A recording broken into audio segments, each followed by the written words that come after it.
Olá, queridos, Deus abençoe vocês. No vídeo de hoje vamos comentar os capítulos 22, 23 e 24 de Atos dos Apóstolos. Talvez, vendo tudo que Deus realizou na vida e através do apóstolo Paulo, na sua conversão, nas suas viagens missionárias, talvez lendo esses capítulos você ache que não seja o melhor momento da vida ministerial de Paulo, Mas eu quero dizer que não, que na verdade é o ápice da vida ministerial de Paulo. Por quê? Porque finalmente ele vai cumprir tudo aquilo que Jesus falou sobre ele lá no livro de Atos, capítulo 9, 15, 16. Lembra que Jesus fala para Ananias, olha, separe para mim Paulo, na ocasião Saulo, porque ele vai ser um instrumento poderoso na minha mão. Eu quero que ele seja usado para levar o meu nome, tanto para judeu, quanto para gentil, quanto para rei, e eu vou mostrar para ele quanto importa sofrer pelo meu nome. Ok, a gente já viu nas viagens missionárias que Paulo havia sofrido, nós vimos na história até agora de Atos que Paulo já havia levado o evangelho a gentios e a judeus, mas ainda a gente não tinha visto Paulo falando a governadores e reis. E aqui nesses capítulos nós vamos ver o episódio onde Paulo fala para o governador Félix e a sua esposa Drusila. Mas antes disso, nós vamos falar sobre o capítulo 22, que Paulo, depois de preso, pede uma oportunidade para se defender. Mas o que ele quer não é, na verdade, apresentar a sua defesa para ser livre. O que ele quer mesmo é a oportunidade pública de falar sobre a fé em Jesus Cristo. E aí ele começa a falar com propriedade bíblica, ele fala, ele ganha a atenção do povo judeu, hebreu ali, porque ele se apresenta como um hebreu e eles começam a ouvir atentos a Paulo, até ele dizer que a graça de Deus não é só para o judeu, que é também para o gentil. Quando eles escutam que a graça de Deus é para o gentil, aí eles se revoltam e se rebelam contra Paulo. O verso 22 do capítulo 22 diz assim: ouviram-no até essa palavra e então gritaram dizendo: tira tal homem da terra, porque não convém que ele viva. Imagina uma multidão dizer isso a teu respeito. Mate esse homem logo, não vale a pena ele viver. Ele não é digno de vida. Como se não bastasse, verso 24, queriam que Paulo ainda sofresse açoites. Paulo sofreu muito. Capítulo 23, versículo 2 vai dizer depois que Paulo, perante o sinédrio, ele apanha no rosto publicamente, ele é humilhado publicamente. Havia tanto ódio incitado contra Paulo que o versículo 10 do capítulo 23 vai dizer que o comandante que estava cuidando da situação de Paulo manda que outros guardas retirem ele do meio dos homens porque ele temia que Paulo fosse espedaçado por eles. Ou seja, tapa no rosto, ódio, desejo que mate, que humilhe Paulo. Isso tudo era o que os homens religiosos e aqueles que eram resistentes ao evangelho sentiam por esse homem de Deus. Mas olha o que diz o versículo 11. Na noite seguinte, o Senhor, pondo-se ao lado dele, disse: coragem. Jesus aparece a Paulo na prisão. E Jesus aparece não estando atrás de Paulo dizendo: eu sou aquele que te cubro e te abençoo. Não na frente de Paulo dizendo: a partir de agora eu vou adiante de você abrindo caminhos e você não vai mais sofrer. Não, mas Jesus aparece ao lado de Paulo como um companheiro, como um amigo, dizendo: Paulo, coragem, eu estou com você. Aqui está a primeira lição que eu quero tirar para aplicar nessa devocional. Nos momentos mais difíceis da vida, nos momentos de sofrimento, cuidado para você não ser impedido de ver a fidelidade e a companhia de Jesus. Algumas pessoas, pelo contrário, no momento de sofrimento, acham que Jesus, na verdade, está bem longe delas. Não, porque sofrimento não é sinônimo de rejeição. Sofrimento não é sinônimo de abandono de Deus. Pelo contrário, no sofrimento, Jesus se apresenta do nosso lado, como acontece com Paulo.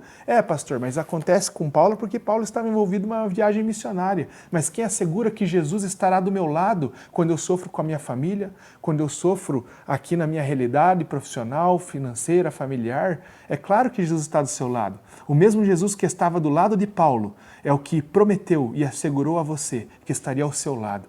João 16,33, o Senhor Jesus diz: no mundo tereis aflições, mas eis que eu estou convosco até a consumação dos séculos. Jesus é aquele que está ao seu lado.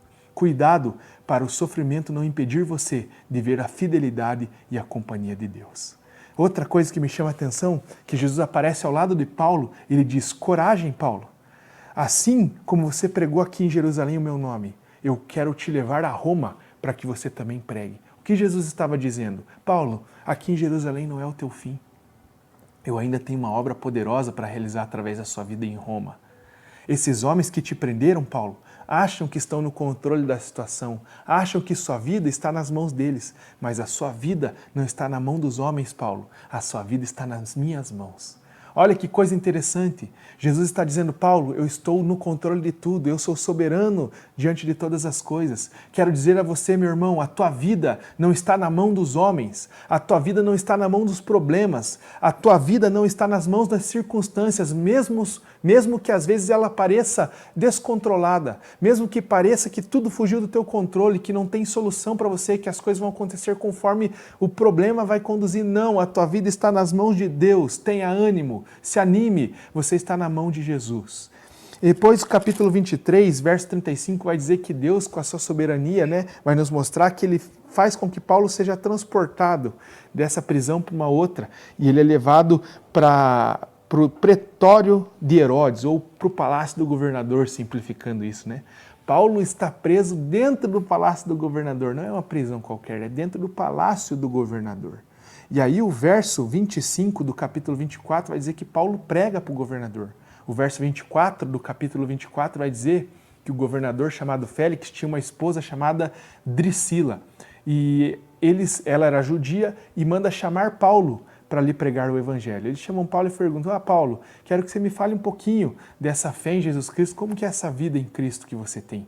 Eles chamam Paulo para ouvir sobre o evangelho e agora Paulo está sentado frente a frente com o governador Félix e a sua esposa Drusila. Exatamente como Jesus diz em Atos capítulo 9 a respeito de Paulo.